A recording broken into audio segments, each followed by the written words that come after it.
now we're giving our attention to Sister Toll, Sister Maya Toll. She's going to be assisted by Sister Heather Toll. And her setting is witnessing to a school teacher, but let's see how she handles the theme, Bible Examples of Genuine Humility. You wanted to see me? Yes, I did, Maya. I was really impressed with your behavior during class today. You know, a lot of you kids did good on the quiz, but I noticed other kids were bragging about their grades, but you kept quiet and kept to yourself, and I was really impressed with your humility. Thanks. As a Jehovah's Witness, I view humility to be very important. Well, why do you think that? You know, today most people view humility as a weakness. I'm glad you asked. The main reason that humility is important to me is that it pleases our God Jehovah. Now I have my Bible with me, and I can show you a few scriptures if that's all right. Sure, that'd be fun. The first scripture I'd like to show you is at James 4.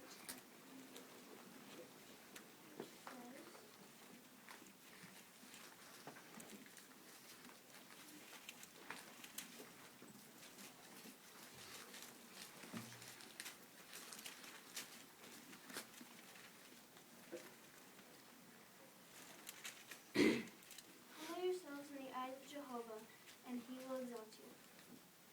So it says here that Jehovah will exalt us if we show humility to others.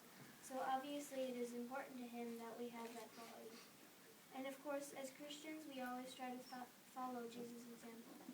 He had a few things to say about humility himself at Matthew 4:23-12.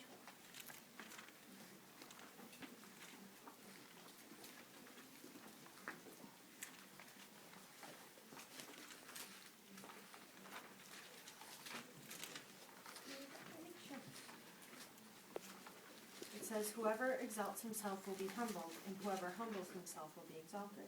That's interesting. Yes, and did you know Jesus not only loved humility, he was humble as a person. There are many Bible accounts that show signs of his humility. One of them took place on the night of his own death. Oh, can you show me that? Yes. That is at John chapter 13.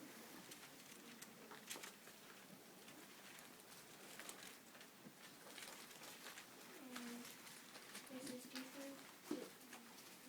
So while the evening meal was going on, the devil, having already put it into the heart of Judas Iscariot, the son of Simon, to betray him, he, knowing that the Father had given all things into his hands, and that he came forth from God and was going to God, got up from the evening meal and laid aside his outer garments, and taking a towel he girded himself. After that he put water into a basin and started to wash the feet of the disciples, and to dry them off with the towel with which he was girded. And so he came to Simon Peter. He said to him, Lord, why are you washing my feet? In answer Jesus said to him, What I am doing you do not understand at present, but you will understand after these things. Peter said to him, You will certainly never wash my feet. Jesus answered him, Unless I wash you, you will have no part with me. And then at 12 through 15, read that. Sure. When now he had washed their feet and had put his outer garments on and had laid himself down at the table again, he said to them, Do you know what I have done to you? You address me teacher and Lord, and you speak rightly, for I am such.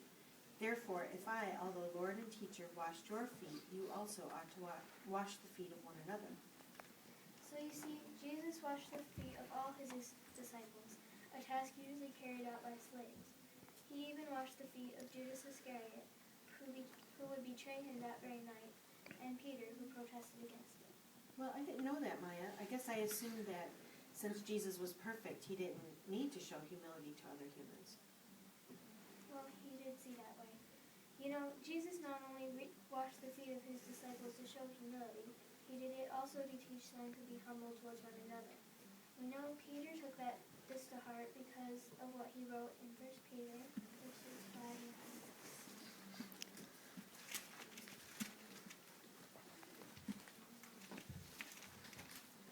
Which says, In like manner, you younger men, be in subjection to the older men.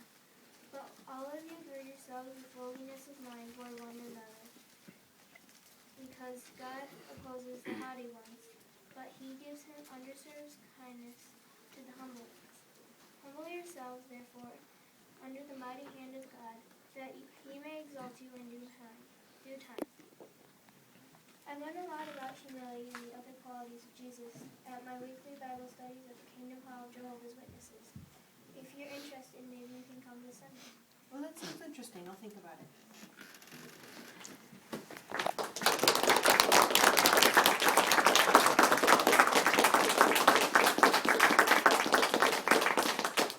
Wow, very nice job. Sister Toll was working on Council Point 47, effective use of visual aids. No. She was actually starting out and working on the first council point, which is accurate reading, and you did a great job reading the scriptures and James and in John. I don't think I noticed anything that you read inaccurately, and you were even able to enunciate. You read questions as questions, which is good for somebody starting out, which is just awesome. And also we're able to do all that with Brother Mascot filming you the entire time, which is very good. So we really like when we see our young people read well, and especially it shows when they have good personal reading habits and they're able to use them in the school. So really appreciate that talk, Maya, and look forward to the next one. Now let's give our attention